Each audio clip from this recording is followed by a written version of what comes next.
इसी पर चर्चा करने के लिए हमारे साथ अमित मालवीय जी हैं, बीजेपी नेता और साथ ही वो पश्चिम बंगाल के प्रभारी भी हैं। आपका बहुत बहुत स्वागत है अमित जी एनडीटीवी इंडिया पर। संदेश खाली का जो मुद्दा है लगातार सुर्खियों में छाया हुआ है गलत कारणों से, क्योंकि वहां पर महिलाओं के ऊपर अत्याचार, इस तरह की खबरें आई हैं और साथ साथ बीजेपी ने भी इस मुद्दे को प्रमुखता से उठाया है। आगे इस पर आप किस तरह से इसको लेके जाएंगे?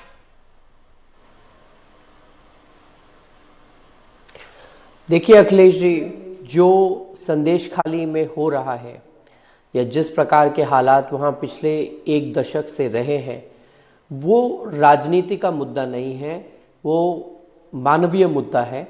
और जिस प्रकार से महिलाओं का शोषण हो रहा था, जिस प्रकार से उस क्षेत्र के गरीब, जनजातीय और दलित समाज पर अत्याचार हो रहे थे, उनकी ज़मीनों को हड़पना, उनके खेतों में समुद्र का पानी भर देना ताकि वो ज़मीन उपजाऊ न रहे तो मच्छी पालन के लिए उसका उपयोग हो सके, लोगों के घरों को तबाह कर देना, सरकार से मिलने वाली सुविधाओं को सिर्फ उन्हीं लोगों तक पहुंचने देना जो आपकी पार्टी से सरोकार रखते हैं, वहाँ के बच्चों को शिक्षा से दूर रखना और उनको दलगत राजनीति में जोड़ना, उनके हाथों में तमंचे और हथियार पकड़ा देना, वहाँ की महिलाओं को रात में उठा ले जाना, उनकी आबरू को बेआबरू करना, इस प्रकार की जो तमाम घटनाएं सामने आई हैं। और इन सब का जो मुख्य आरोपी है शाहजहां शेख, जो टीएमसी का नेता है, ममता बनर्जी का करीबी माना जाता है, वो पिछले 50 दिन से लगभग गायब है। ये पूरा मसला सामने तब आया जब ईडी ने शाहजहां शेख के ठिकानों पर छापा मारा, क्योंकि कैश फॉर राशन के स्कैम में उसका नाम था। जब ये छापे पड़े तब शाहजहां शेख के लोगों ने ईडी पर और सेंट्रल एजेंसीज के अधिकारियों पर हमला किया। उसके बाद वो फरार हो गया। पश्चिम बंगाल की पुलिस आज तक उसे ढूंढ नहीं पाई है, जबकि पत्रकार और वहाँ के जो स्थानीय लोग हैं वो बताते हैं कि वो वहीं संदेश खाली में छुपा हुआ है। ये कहना अतिशयोक्ति नहीं होगी कि उसे वहाँ पश्चिम बंगाल की सरकार का पूरा संरक्षण प्राप्त है। ऐसे में और उसके गायब हो जाने के बाद ये आंदोलन वहाँ की महिलाओं ने और वहाँ के स्थानीय लोगों ने उठाया। भारतीय जनता पार्टी ने बाद में उसे अपना समर्थन दिया।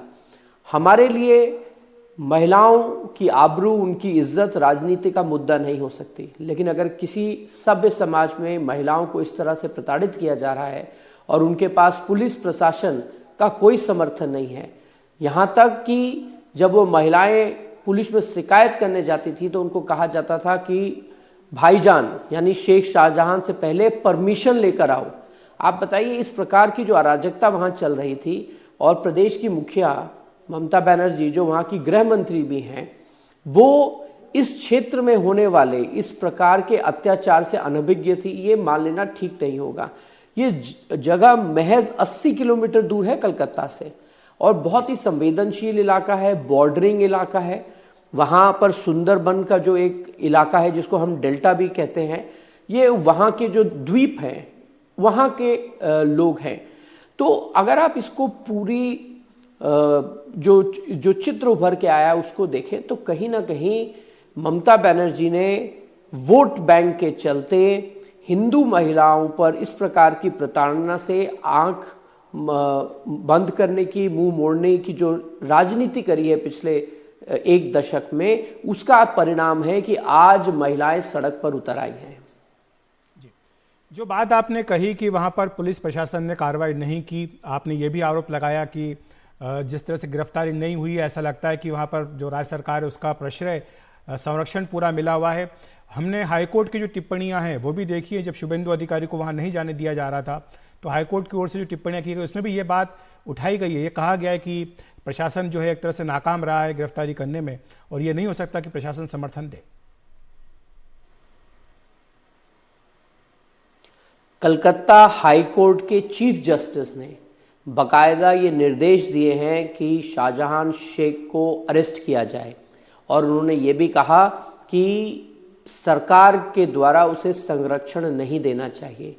इससे अधिक स्पष्ट टिप्पणी मुझे लगता है कोई भी न्यायाधीश नहीं कर सकता, लेकिन बावजूद इसके आज तक शाहजहां शेख पर कोई कार्रवाई नहीं हुई है। मैं आपको बताना चाहूँगा कि शाहजहां शेख के ऊपर 2019 में प्रदीप मंडल नाम के एक भाजपा कार्यकर्ता की जघन्य जो हत्या का आरोप था, उस केस को सरकार ने सीआईडी को दे दिया, जो स्टेट की एजेंसी होती है, और महज 1 महीने के अंदर उस एजेंसी ने शेख शाहजहां को उस अक्यूज लिस्ट से बाहर कर दिया। उस वक्त सीआईडी के जो एडिशनल डायरेक्टर थे वो आज के एक्टिंग डीजीपी पश्चिम बंगाल के हैं। मैं पूछना चाहता हूं ममता बनर्जी से कि आपके डीजीपी 2 दिन से संदेश खाली में हैं, क्या उनको शाहजहां शेख के कहाँ छुपे है उसकी कोई खबर नहीं है? क्या आपका पुलिस प्रशासन इतना लचर है कि पूरे पश्चिम बंगाल का सबसे वरिष्ठ पुलिस अधिकारी संदेश खाली जाता है और 2 दिन वहां रहता है, उसके बावजूद आप शेख शाहजहां को अरेस्ट नहीं कर पाए हैं? मैं पूछना चाहता हूं ममता बनर्जी से कि क्या 500 रुपए जो आप पश्चिम बंगाल की महिलाओं को देती है, क्या उनकी इज्जत आबरू की वो कीमत है? क्या 500 रुपए देकर आप उनका वोट तो लेना चाहती हैं, लेकिन उनके पर जो हमले हो रहे हैं, उन पे जो अत्याचार हो रहे हैं, उसके लिए जो लोग जिम्मेदार हैं उनको आप पकड़ना नहीं चाहती हैं? वहां की महिलाओं ने बताया कि उस क्षेत्र में कभी उनको वोट डालने नहीं दिया गया। ये महिलाएं पोलिंग बूथ पर जाती हैं, वहां पे उनके उंगलियों पे निशान लगा दिया जाता है, लेकिन वोट डालता है शाहजहां शेख और उसके लोग। इस प्रकार से लोकतंत्र को कुचलना, इस प्रकार से एक समाज और एक धर्म विशेष की महिलाओं की प्रताड़ना पे आंख बंद कर लेना, ये 21वीं सदी का बंगाल है या सिराजुद्दौला का बंगाल है? हमने इतिहास में पढ़ा है कि जो सिराजुद्दौला जो पश्चिम बंगाल का आखिरी नवाब था, वो इसी प्रकार से हिंदू महिलाओं को गंगा के घाट से उठा के ले जाया करता था और अपनी हवस का शिकार बनाया करता था। और आज ये स्थिति है कि पश्चिम बंगाल में एक महिला मुख्यमंत्री के होते हुए शेख शाहजहां जैसे लोग हिंदू महिलाओं को उठा ले जा रहे हैं, उनके साथ यातनाएं कर रहे हैं, और पश्चिम बंगाल की मुख्यमंत्री असेंबली में आके कहती हैं कि शेख शाहजहां को बीजेपी और आरएसएस वाले टारगेट कर रहे हैं। ये महिलाएं झूठ बोल रही हैं। ये मुख्यमंत्री का बयान है असेंबली के अंदर। इस प्रकार के बयान आने के आरएसएस का बाद गढ़ है और इसीलिए यहाँ पर जो है जानबूझ करके सारे आरोप लगाए जा रहे हैं। उनका यह भी कहना है कि जो पुलिस के वरिष्ठ अधिकारी हैं उन्हें वहां भेजा गया है मौके पर और इसकी पूरी जांच की जा रही है। आप अगर अपने दर्शकों को इस इलाके का जो विस्तृत मानचित्र है वो दिखाएंगे तो उससे ही स्पष्ट हो जाएगा कि ये बिल्कुल सीमावर्ती इलाका है। यहाँ पे बहुत बड़ी तादाद में मुस्लिम समाज के लोग रहते हैं और यहाँ पर सभी जो सीटें हैं पंचायत से लेकर पार्लियामेंट तक वो टीएमसी के पास हैं। यहाँ तक कि जिन महिलाओं ने मीडिया से बात करी है, जिन स्थानीय लोगों ने मीडिया से बात करी है, वो सब यही कहते हैं कि हम टीएमसी के साथ हैं, हमारा वोट टीएमसी के खाते में जाता है। और ऐसे में मुख्यमंत्री का ये कहना कि वहाँ बीजेपी और आरएसएस वाले है, ये न्याय संगत नहीं है। हकीकत ये है कि वहाँ की हर पंचायत की सीट, वहाँ का हर विधायक, वहाँ का सांसद ममता बनर्जी की पार्टी से है। ये जो बयान ममता बनर्जी दे रही हैं वो सिर्फ अपना मुंह छुपाने के लिए बयान दे रही है। हकीकत ये है कि उन्होंने 10 वर्षों तक वहाँ पर हिंदू महिलाओं के ऊपर शेख शाहजहां जैसे लोग जो यातनाएं कर रहे थे, जो प्रताड़ना कर रहे थे, जिस प्रकार से उनके बेआबरू किया गया, उनकी बच्चियों को अगवा किया गया, ह्यूमन ट्रैफिकिंग करी गई, उस सब पर ममता बनर्जी ने आंख मूंद रखी थी, सिर्फ इसलिए क्योंकि शेख शाहजहां और उसके गुर्गे वहाँ की जो मुस्लिम आबादी है उसका वोट ममता बनर्जी की झोली में डलवाते हैं और जो हिंदू आबादी है उसको डराकर धमकाकर उसका वोट टीएमसी के पक्ष में करवाते हैं। और ये घटना सिर्फ संदेश खाली तक ही सीमित नहीं है। इसी प्रकार से पश्चिम बंगाल में ममता बनर्जी की पार्टी से जुड़े हुए ऐसे कई अराजक मुस्लिम नेता हैं जो इसी प्रकार से गांव-गांव में दबिश बनाने का काम करते हैं। वहां पर इसी प्रकार से महिलाओं पे अत्याचार होता है।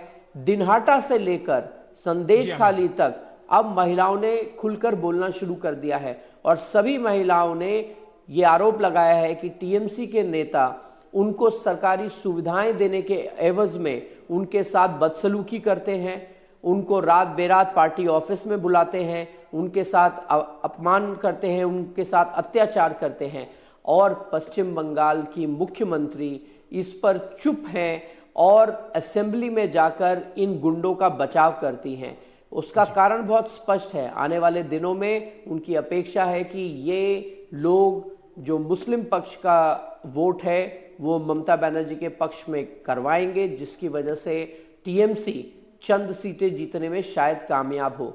लेकिन जिस प्रकार का एक तूफान ममता बनर्जी के खिलाफ पश्चिम बंगाल में खड़ा हुआ है, मुझे लगता है जड़ से उखाड़ के पश्चिम बंगाल की जनता उनको फेंक देगी।